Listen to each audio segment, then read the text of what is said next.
Bismillahirrahmanirrahim. Assalamualaikum warahmatullahi wabarakatuh.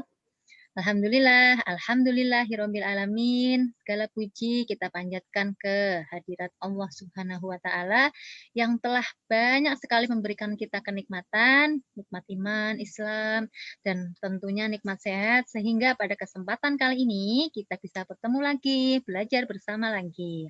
Dan teman-teman, sholawat serta salam juga selalu kita curahkan kepada Nabi Muhammad Shallallahu Alaihi Wasallam beserta para keluarga, sahabat, dan orang-orang yang selalu istiqomah berada di jalannya, dan semoga kita menjadi bagian dari orang-orang tersebut ya. Nah, teman-teman, gimana kabarnya ini semuanya? Semoga sehat ya, semoga sehat selalu, bahagia selalu, dan pastinya harus tetap semangat di rumah. Oke, mari kita awali belajar kita dengan bersama-sama membaca Bismillahirrahmanirrahim. Hari ini kita akan belajar tema 5. Nah, bisa dulu ya. Subtema 1. Ya, tema 5 tentang menumbuhkan sikap menghargai jasa para pahlawan, dan subtema 1 perjuangan para pahlawan.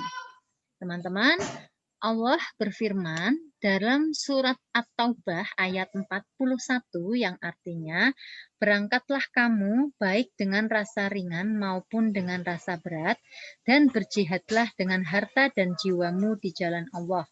Yang demikian itu adalah lebih baik bagimu jika kamu mengetahui. Nah, ayat ini menjelaskan kepada kita bahwa kita itu disuruh untuk berjihad, untuk berjuang di jalan Allah, baik itu dengan rasa ringan ataupun rasa berat, nah dengan harta ataupun jiwa kita. Nah, karena yang demikian itu adalah lebih baik bagi kita, ya. Kita mengingat bahwa jasa para pahlawan, ya, para pahlawan yang telah mendahului kita, mereka sudah berjuang untuk memperebut kemerdekaan, mempertahankan kemerdekaan sampai saat ini kita pun masih berjuang ya. Kita juga masih melanjutkan perjuangan para pahlawan yang telah gugur mendahului kita.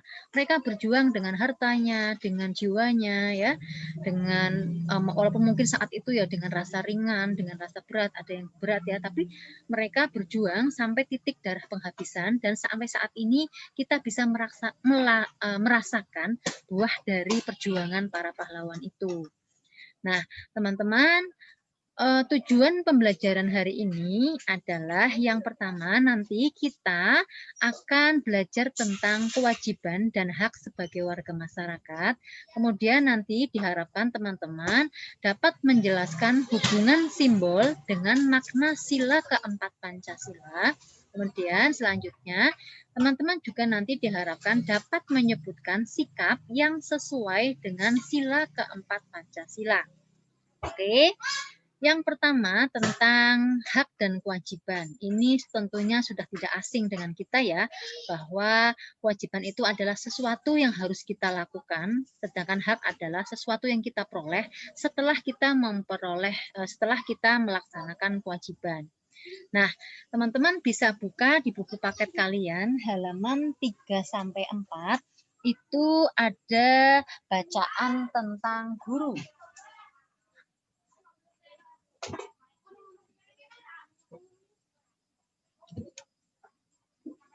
Nah, sudah dibuka bukunya? Halaman 3 sampai 4, bacaan tentang guru. Nah, teman-teman, guru adalah orang tua kalian di sekolah. Guru merupakan orang yang harus kita hormati karena guru memberikan ilmunya dengan tulus. Jadi, guru sangat besar ya jasanya terhadap kita. Nah, di sini kita disuruh untuk menghormati guru. Jadi teman-teman, sebelum kita belajar, sebelum kita memperoleh ilmu, agar ilmu itu bisa masuk, bisa kita terima dengan baik, salah satunya kita adalah menghormati guru. Nah, bagaimana ini caranya untuk menghormati guru? Yang pertama bisa bersikap sopan kepada guru, kemudian memperhatikan pelajaran ya saat di kelas atau saat sekarang di rumah kita belajar melalui Zoom. Teman-teman perhatikan apa yang Bapak Ibu guru sampaikan. Kemudian yang ketiga, mematuhi perintah guru. Jadi seorang guru itu insya Allah akan memerintahkan kepada perbuatan yang baik. Jadi patuhi perintah itu. Ya, kemudian yang selanjutnya selain menghormati guru, kita juga berkewajiban untuk mengerjakan tugas. Jadi ketika ada tugas yang diberikan oleh guru, oleh Bapak Ibu guru ya, kerjakanlah tugas itu dengan penuh tanggung jawab dengan baik. Kemudian yang ketiga, melaksanakan tata tertib sekolah. Nah, teman-teman, sekolah itu punya tata tertib yang harus kita taati. Jadi misalnya seperti menggunakan seragam, ya, memakai sepatu.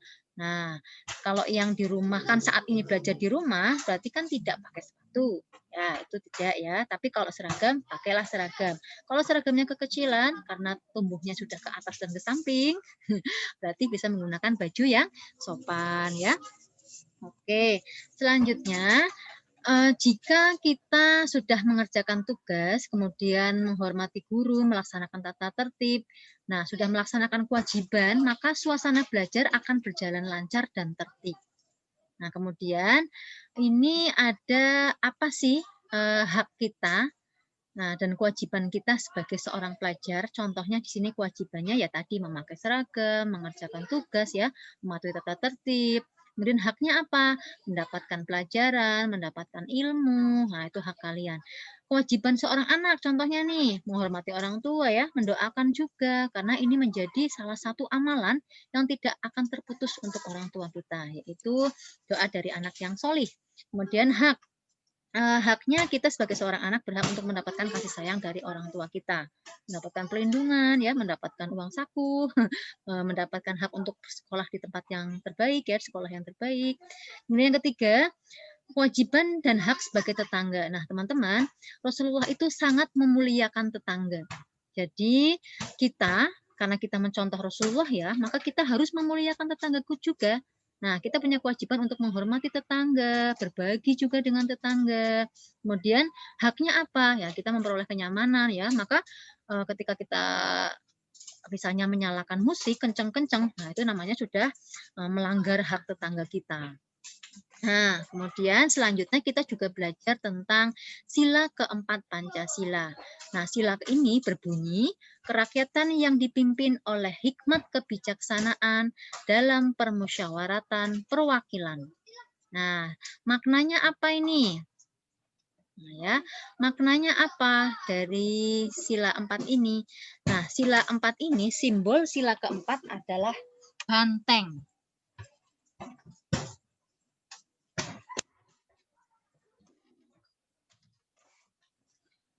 Nah, banteng diartikan sebagai hewan sosial yang suka berkumpul dan bergerombol. Nah, saat banteng berkumpul menjadi lebih kuat dan sulit diserang lawan.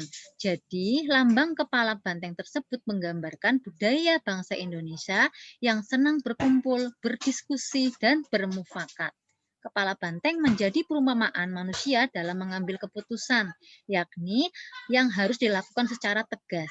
Nah, makna sila keempat hakikatnya adalah tentang demokrasi, tentang permusyawaratan ya. Artinya mengusahakan keputusan bersama secara bulat, baru sesudah itu diadakan tindakan bersama. Kemudian yang ketiga, dalam melaksanakan keputusan diperlukan kejujuran bersama. Kemudian ini ada beberapa contoh sikap yang sesuai dengan sila keempat, seperti contohnya mengambil keputusan bersama dengan mufakat, menghargai pendapat orang lain, tidak memaksakan pendapat atau kehendak kepada orang lain ya, menyelesaikan masalah dengan bermusyawarah dan seterusnya. Kemudian teman-teman nanti bisa membaca teks tentang Mula Warman Raja Kutai Martapura halaman 34. Kemudian nanti teman-teman silahkan mencari pokok-pokok isi bacaan tersebut ya, dari mulai paragraf 1 sampai paragraf 4. Di sini ada jadi satu paragraf itu boleh 2 ya. Ini boleh dicontohkan, salah satu pokok isi bacaan berdasarkan teks tersebut adalah seperti pada paragraf 1 tentang Raja Mulawarman merupakan raja yang terkenal di kerajaan Kutai Martapura. Jadi intinya kalimat yang kalian tuliskan, pokok isi dari bacaan tersebut tidak melenceng, tidak menyimpang dari bacaan yang kalian baca dari setiap paragraf. Itu teman-teman ya.